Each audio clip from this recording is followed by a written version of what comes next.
guys, hope you're well. This video is a little bit overdue. I've been asked this question a few times and I've taken my time on it because I really wanted to sort of like understand my own thoughts around it really, because I've kind of gone around in a circle with it a few times, revisited the subject and changed my mind on it a number of times. So really it's on the subject of the Taiso Daruma, and more specifically like what I got from it, why I felt it was as valuable as I did. Has my views changed on it, and what was so special about KO's approach to the Taiso Daruma? Because it's not unique to KO's school, and I've seen it done elsewhere, and elsewhere the way I see it, it's very, very similar to the Junbyundo, and I don't see it as different necessarily. There's just a few extra exercises in it, and even some things that are missing in the Taiso Daruma that are in the Junbyundo, so there's stuff in each that the other doesn't have, and there's many areas that overlap, but ultimately it comes down to the individual and it comes down to the teacher and the way it's performed. It's the same as with, if I'm training someone on a PT session down at the farm, the reason they come to me is because of the energy I can put into the coaching side of it in order to extract the intention from them into the exercise. You see, we can do a push-up, and a push-up's a push-up. For some people it's going to be hard, for some people it's going to be very easy. But I can get that person for whom that push-up is very easy, and I can make that same push-up completely different, and it will stoke their nervous system, it will get them buzzing, it will get them fired up, and it will get them ready to go, punch the world in the face. It's all a matter of intention and the energy you can inject into that particular exercise or routine. So, having thought about it a number of times, I think the thing with the Taiso Daruma, it wasn't necessarily that the Taiso Daruma was so good for me at that time of it being introduced to my practice. It was more KO, It wasn't the routine, it was the teacher. And I'm sure some of you on here who have met him will understand what I'm saying with that. He has a very particular energy that he brings across. And then when you're in the group environment, and I'm not a big fan of big groups, especially with regard to martial arts. I believe it's more a solitary or more personal practice. However, that said, when you have a big room full of people who are pushing themselves, who are bringing the energy, who are having the energy and the intention extracted out of them by this one commanding teacher who can get everyone fired up and everyone, on the same page and charged, the atmosphere in that room became very, very different. So when, for example, I would run the Taiso Daruma by myself. KO put out this DVD, someone's probably even got the link for it, can put it below. I'm sure it's on YouTube somewhere. He put out a DVD with Mr. Roy Kamen asking questions and, running through the whole thing. And I got sent that before going out to New York to go train. So I would run the Taiso Daruma by myself, with the TV. According to KO's timing, which again, the cadence of it, the timing of it is very specific.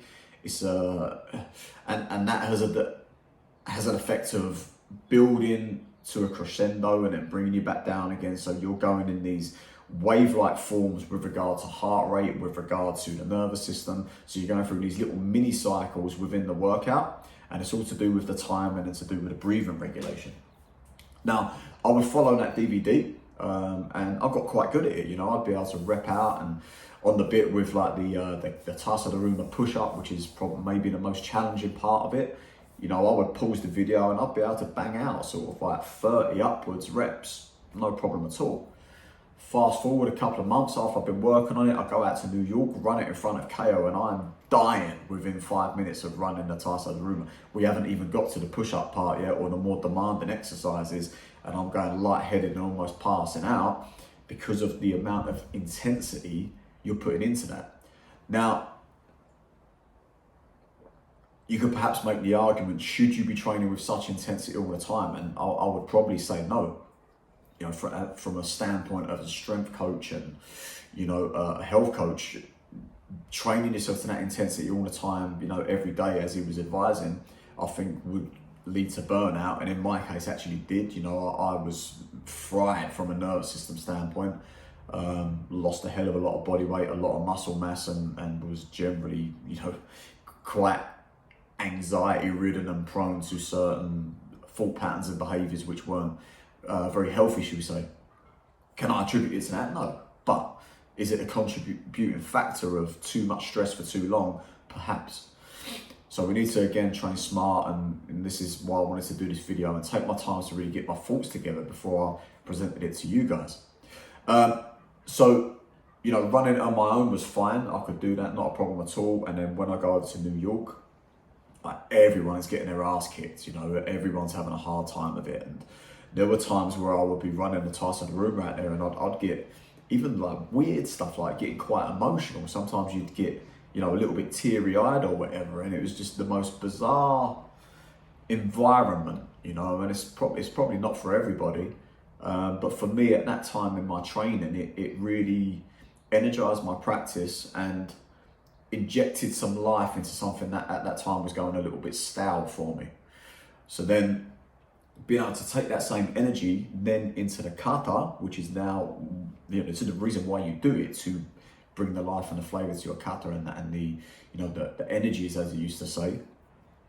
That was what it was all about. So then when you start running the Koryu kata, it has a very, very different feel. You're driving an entirely different vehicle and training these kata with an intensity that I just don't see anywhere else. I can't watch kata videos anymore. I know some of you guys send me and what you think of them. I don't watch them. I find it boring. I would rather watch one championship, a good Muay Thai fight or something, because of the energy and the liveliness. I just find kata very, very boring. But then every once in a while, you'll see one that has the energy, that has that little something that you can't quite describe, you can't quite articulate what it is.